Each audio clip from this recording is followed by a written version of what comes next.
All right, you guys, welcome to Office Hours, the real life of athletic directors. Today we have with us Coach Mills. You! Bud. You're the next person. I thought we were gonna go this way. Well, that's Coach Huntley. Coach Kidd. Coach Bryant Thomas. Corey Black. Kelly Ellison. Yeah, thank you to our special guest for joining our dysfunctional crew today. We're not. We're not. How everybody doing? Good. Coach Black, we just gonna let you be like a co-host type guy.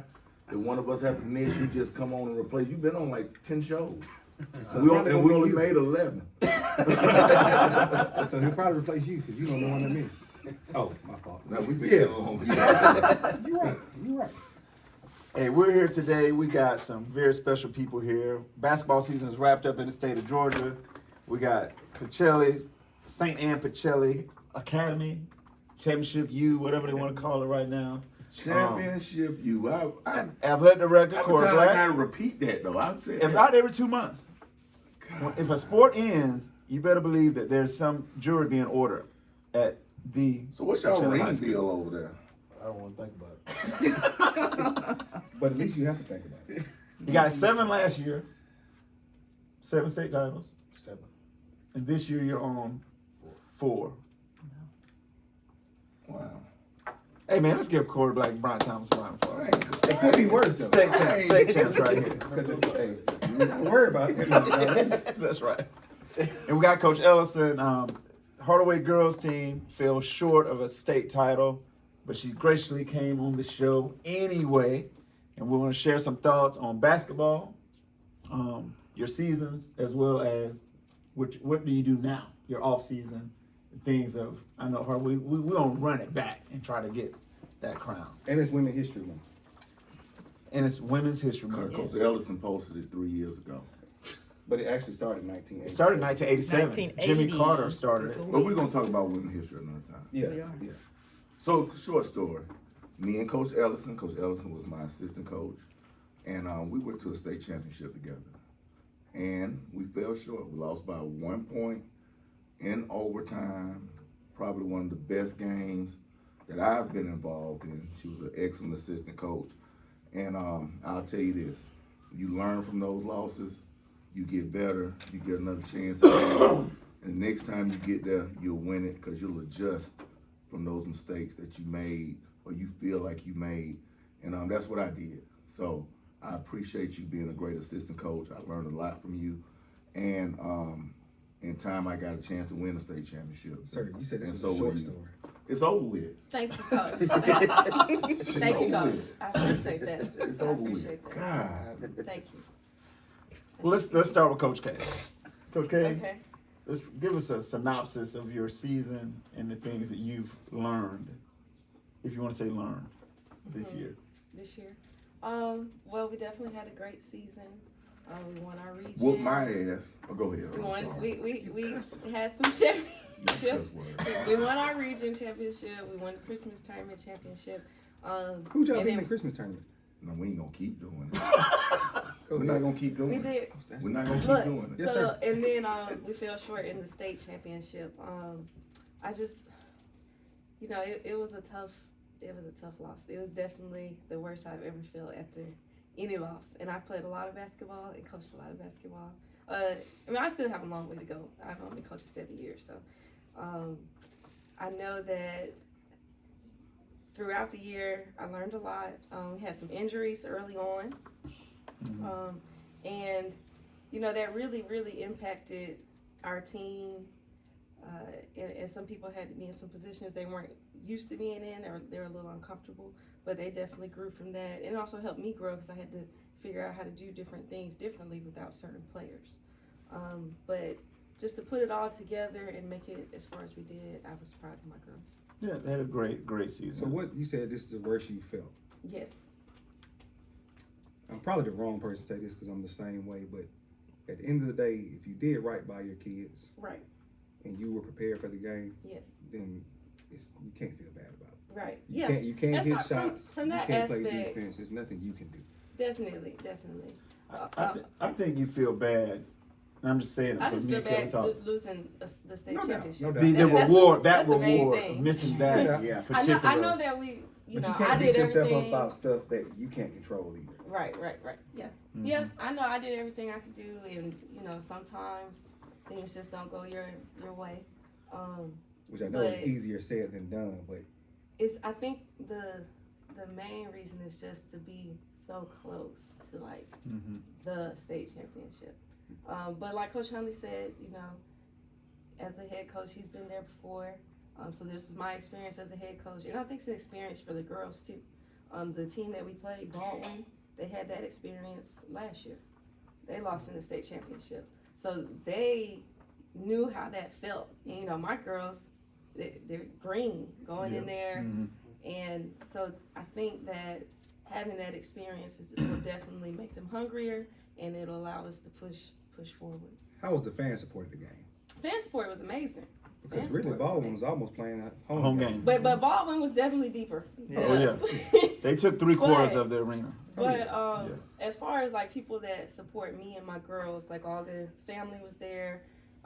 My family, my Hardaway classmates, alumni, church members, like our Yeah. people. We had a 50-person fan section. We brought on a school bus. Yeah, we had students Mhm. that came, so we had support. But Baldwin definitely, since they were right there, had Right. a lot more fans. And I think towards the end, that did play a part into it. Mhm. 'Cause it was so loud in there. That last quarter, my team's on the other end. I'm trying to yell. You can't hear anything. You know, me and you talked about that the other day, and it's funny because the NBA does the opposite of what we do in high school, Mm-hmm. where they have their defensive team on their bench end at the end of a game. I would like that more.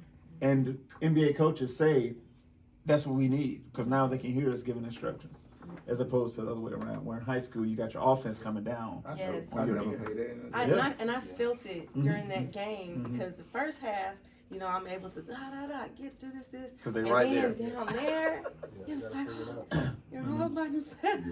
Yeah. Yeah, you can't play with them then.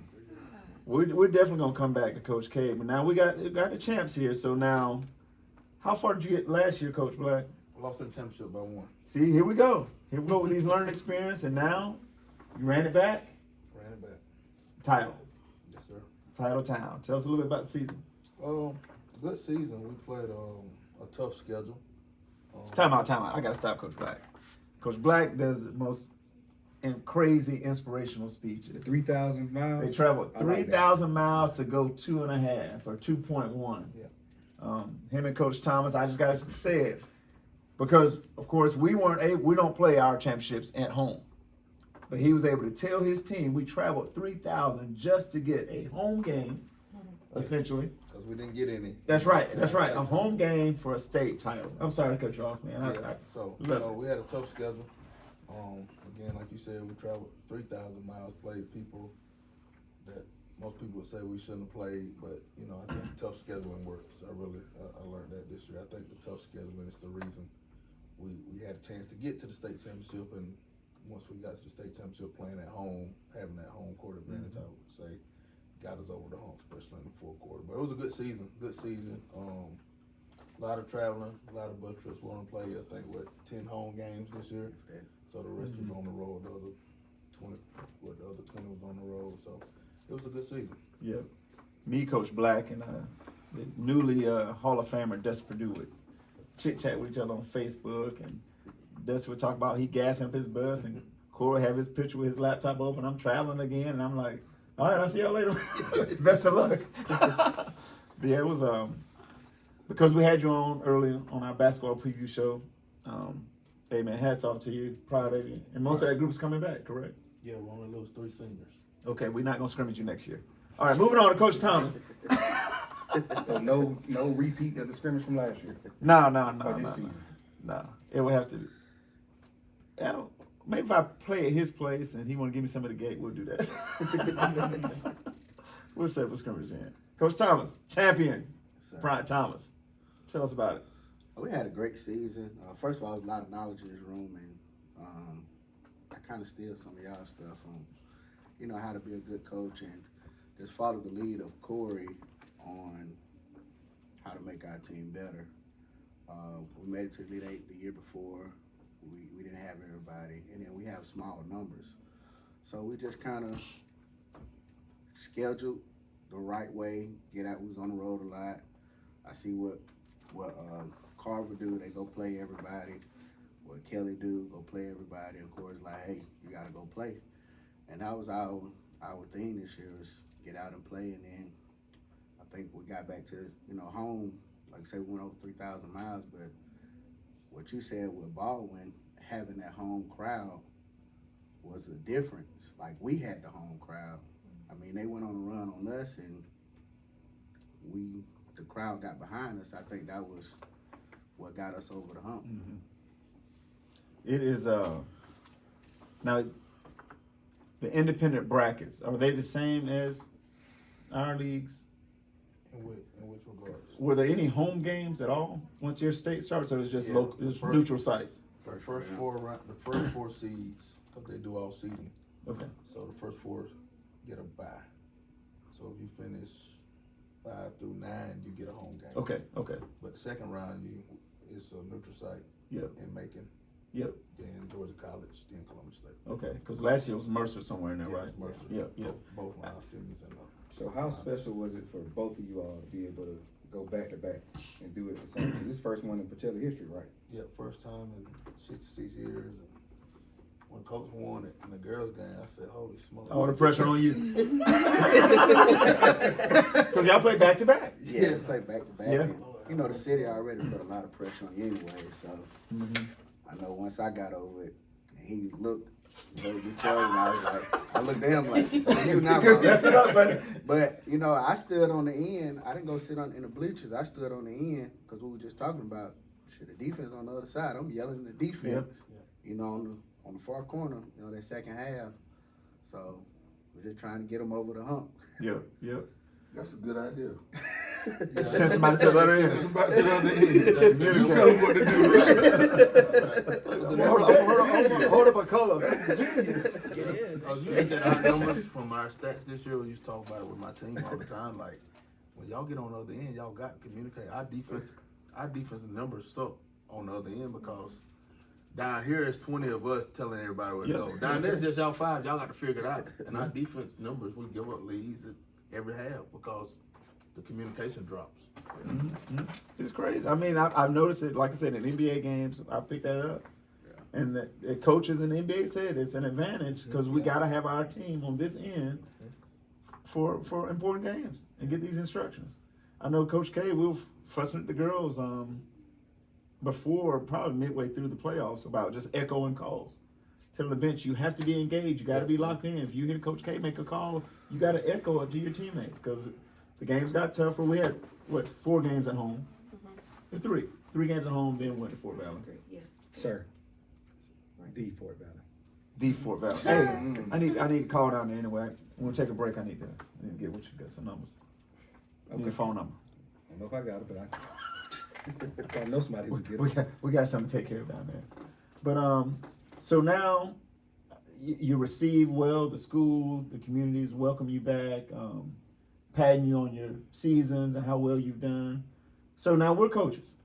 Okay, win or lose a game, I'm immediately thinking of the next phase. I'm proud of the kids in victory. Of course, I'm disappointed in defeats. But so what do you do now? How long do you celebrate? The Dallas Cowboys won the Super Bowl one year, and they said the next day Emmitt Smith was lifting weights, and I got to get ready for the next one. So how much time do you give your teams off?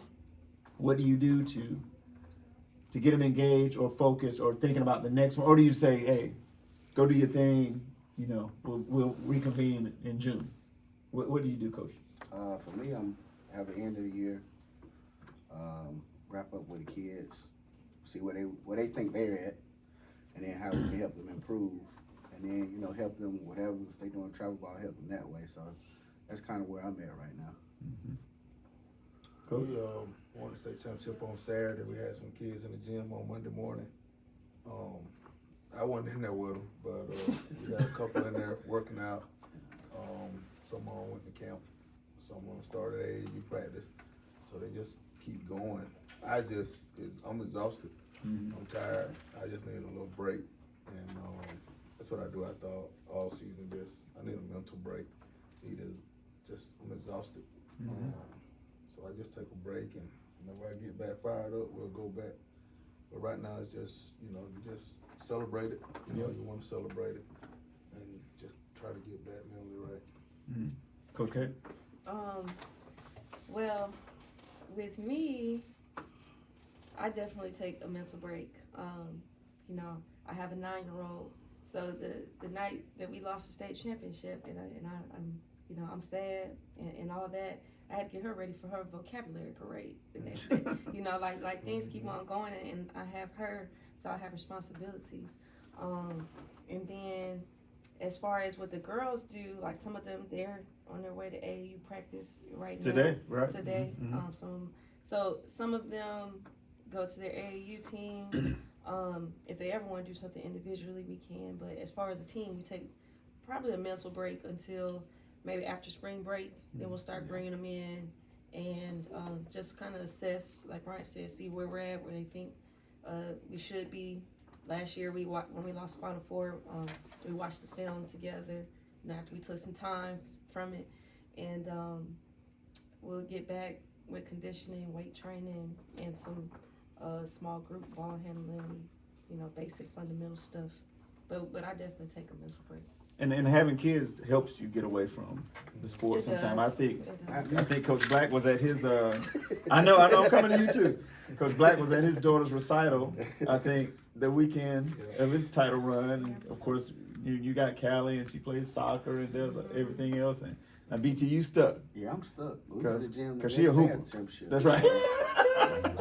She like my time now. So I watch film with you. I done been on the court with you. I'm bringing girl water at practice. Yes. I'm doing my homework. Now it's my time now, Dad. We got to get in the gym. Yeah. So they at practice right now. Yeah. So she ain't gonna let me stop. Exactly. I know it's. Your son does the same thing you do. Yeah, but he got people that work. I pay him. Get his money and you get him. You got him. You train him. I don't do it. Very little. Are you gonna work with him? Why? I don't want to. Why? I feel like Right. with Coach Huntley, I don't want to necessarily coach her, but like after a game or after practice, like on the car ride home, saying, hey, You're like, talking about it. You should have been doing this, should be doing that, and I'm talking about things. But like I'm like, Coach, I don't think I want to coach my kid. He's been in the gym all his life, Mm-hmm. and he's at the point now where he can go through our whole practice. So he practices with us, but like me individually working with him, I pay somebody to do it, and I like when he come home, it's not come. Let's go outside and let me. Sometimes. I don't really fool with it. Okay, I got a question for all three of you with the young ones. And I know, Corey, your daughter doesn't play basketball per se, but are you the loud parent at his games? Or are you the quiet parent? And that was for all three of y'all. I'm the quiet. I'm the quiet one. I'm gonna sit in the back because I observe other parents yelling at their kids, and as coaches, we want the parents to shut up. That's we want right, the parents to shut up anyway. So I will talk to her after. I want to sit in the stance and be quiet. Yeah, I don't say much. Oh! So you're that So you parent. So you're the that parent. parent that Now listen, I am loud. With soccer, I'm You're an not even a assistant loud coach, person, but I am when it comes to sports. And I know that like I'm young. I don't say. Oh, we got But to guess. if the coach says to do something, then she definitely better do that. I don't go against the coaches ever. But We got Callie right here. We got Kelly Ellison. Callie, is mama the loud parent or the very supportive, quiet parent? Loud parent. She be yelling. What she be saying? He's like, get the ball! Thank you so much, Callie. I'm loud. I would Like I did make something my girls definitely wouldn't do it. But like it was halftime, my son was playing. They were playing some bigger boys, and probably a little older than what they said they were. Was that a local tournament? It was in the thing yesterday. Oh, okay. Yeah. The All-Star event. Yeah. And cause he's small. And I call him over and I kind of rip him like, you can't be scared. I don't care if they bigger than you. But it's at halftime. And the coach over there talking to the players. You got your And I kid. got him on cut. And I'm like, I'm giving it to him. You gotta be tough. sir. I think LeBron James did that. I apologize. I did apologize. I apologize. How would It you never- like it if a parent called? It wasn't gonna happen. It wasn't gonna happen. Their daughter would not play. No more. That night would be over with for You them. put your son Hey, in matter of fact, they there. season to be over with. Matter of fact, take my uniform off and go sit over there with your parents. I apologize. I did You got apologize. lost in the moment. But he's small, and he just got to know I got to be Why tough. can't you be the parent that you want? I am. Sir, I am. you are That's not. why I 99% apologize. of the time. I apologize. Sir, that kid would have had to transfer. No, Their career would be over. but see, that parent wouldn't apologize. He don't know what the hell he's talking about anyway. That's why I told him to come over here. See, that's the difference. I went over. I apologized. I said, it'll never happen again. So what if he said, he told your son to take my uniform off, you go sit over there and watch the rest That's of the game fine. with We your can dad? go. His daddy got some places he can go. You got some other errors around. This is not a basketball city, but we have a lot of talent in the city. And But I think it's becoming a basketball. I was gonna say there's a shift. It's a football city. There's our Yes, it's one There's the football local coach. I mean, I just had to fight for us. Well, how many football teams in the state championship this year? Uh-oh. I'm just asking. I can't say So, that. so we had a lot of basketball teams. No, I You can. can't. Yes, you can. My mom might see this. Well, believe it. This, I'm not Mom, editing. excuse what he said. We'll talk about this What the off the air. Off the air. Y'all football team won it, didn't you? Last year. So y'all didn't win it. So we had no football team that won the state championship, or was it in it? No. Brookstone played for it. This so, year. this is a basketball city. You can't let 1 year determine. Okay, Carver Sir, boys in the sir, Final Four, sir. Carver girls in the Final Four, state championship, state championship, state championship. That's enough. It's enough in here to make us a basketball city. I mean, look at Your the team? clientele you're in. Spencer was Elite Elite It's the Eight. girls and Elite boys. Eight. You be like, Did well. Hardaway made it to state. Boys. We got in job. there. They play the game. Final My 32. fault, coach. Final 32. You get a t-shirt. So you're Don't come here with no Final 32. Don't come here with no final 32. I'm starting from the bottom. Now we here. Final Why the Zone 32. podcast. We The made Final 32. I'm gonna branch off from this. The Final 32. Hey, we're in there. Oh, I'm not disputing any of that. I'm talking about this sucker. 3 points. 3 points. You know what? We're gonna take a break. I do have a question I want to pose. We're gonna take a break. It's office hours, real life athletic directors. We'll be right back.